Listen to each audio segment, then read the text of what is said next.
He's the most iconic president in American history. The face on the penny, the man in the tall hat, the savior of the Union. But behind the marble statues and solemn speeches lies someone far stranger, funnier, and more complex than most people realize. Abraham Lincoln wasn't just a great leader. He was, in almost every way, an odd man, haunted by tragedy, fascinated by the supernatural, and filled with contradictions that make him one of the most human figures ever to hold power in America. When people imagine Lincoln, they picture a deep, commanding voice, something powerful and presidential. In truth, that image couldn't be further from reality. His voice was surprisingly high-pitched, nasal, and even a little comical. Those who first heard him speak often laughed, expecting something far more majestic. Yet when he began to talk, that strange sound carried a kind of magic.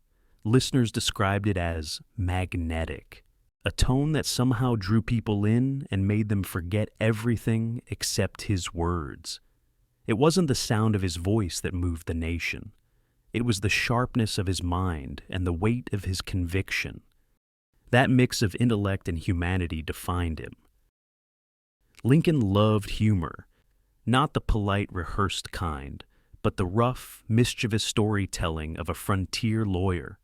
During cabinet meetings about the Civil War, he sometimes interrupted grave discussions with jokes or funny newspaper clippings, driving his advisors insane. But humor was never frivolous to him. It was armor. He once told a friend, "If I didn't laugh, I should die."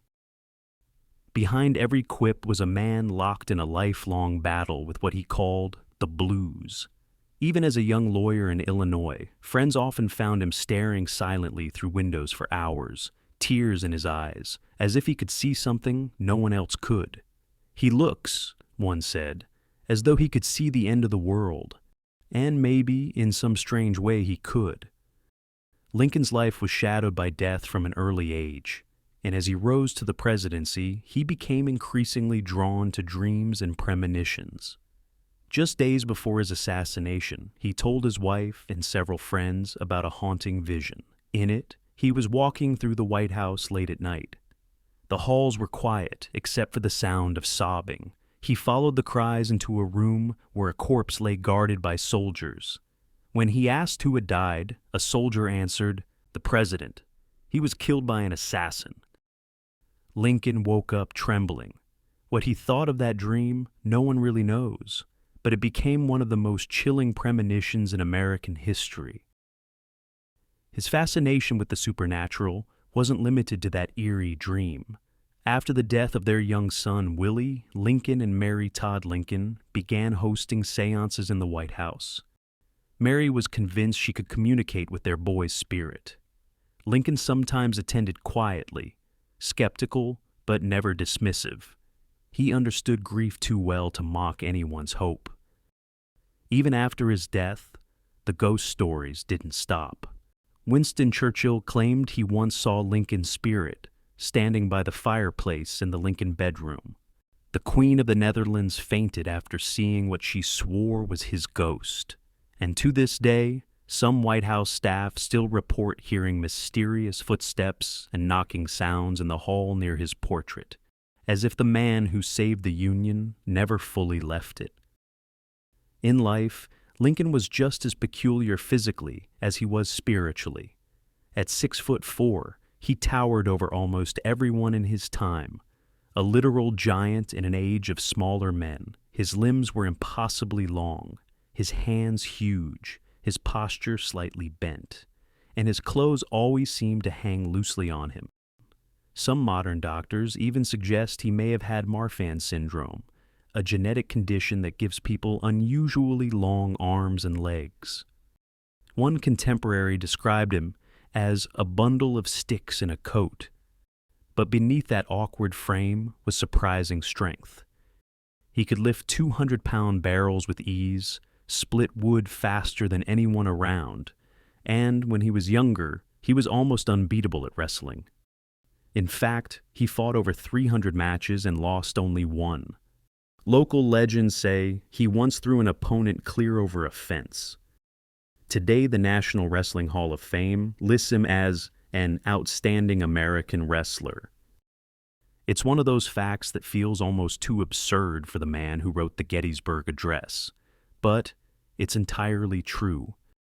And speaking of the Gettysburg Address, the elegance and clarity of Lincoln's words came from a mind that had taught itself everything.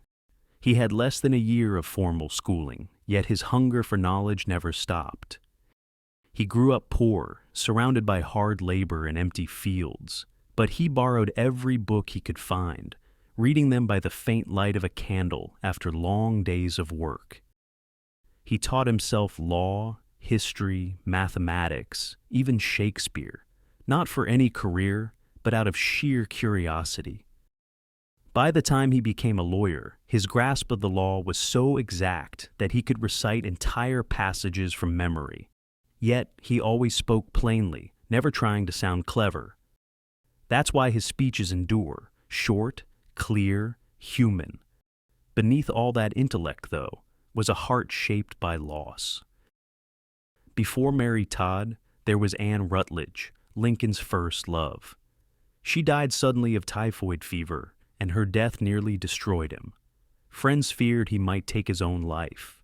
That early heartbreak seemed to stay with him forever.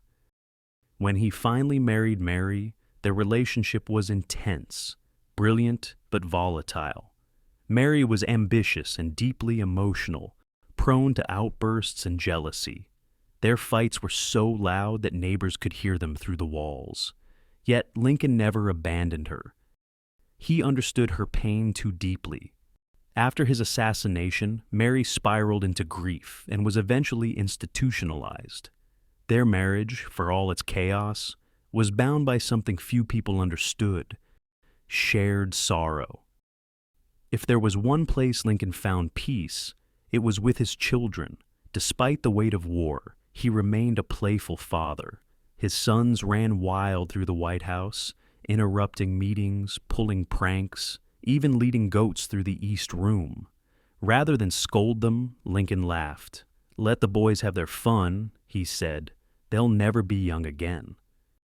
When Willie died at age 11, the president who had carried the Union through blood and fire broke down completely. It was one of the few times his aides saw him truly undone. Lincoln's story only grew stranger after his death.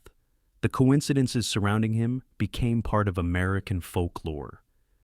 Both Lincoln and John F. Kennedy were elected in years ending in 60. Both were succeeded by men named Johnson. Both were shot in the head on a Friday. And both assassins, John Wilkes Booth and Lee Harvey Oswald, were known by 3 names. The pattern is so eerie that people still debate whether it's mere chance or some cosmic echo of fate. And yet, Lincoln's own death carried coincidences even before it happened. Months earlier, he had been saved from a near accident at a train station by a man named Edwin Booth, the brother of his future killer.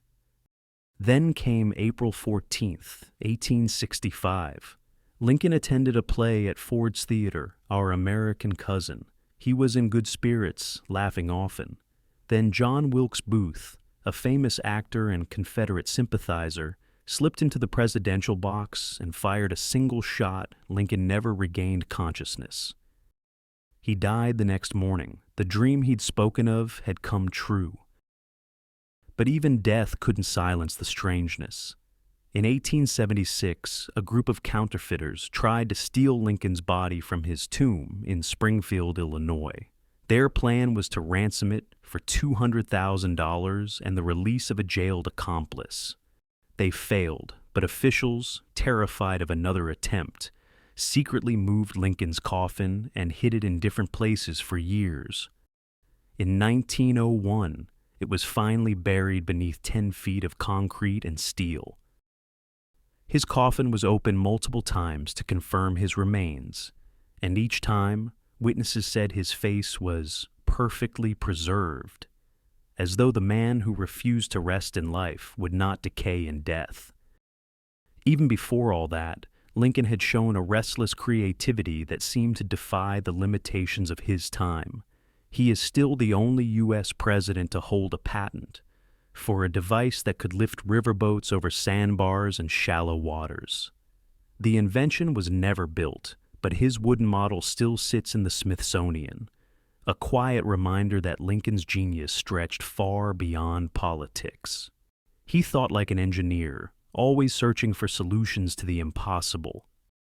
After his assassination, Lincoln's legend grew into something almost mythic. His face appeared on coins, bills, monuments.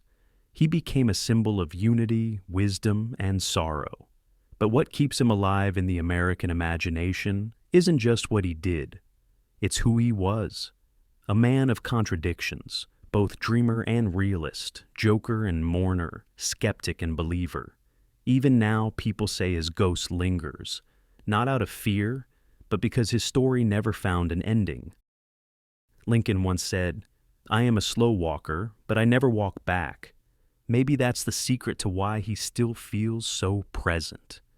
He moves slowly, painfully, through grief and loss, through war and doubt, but always forward.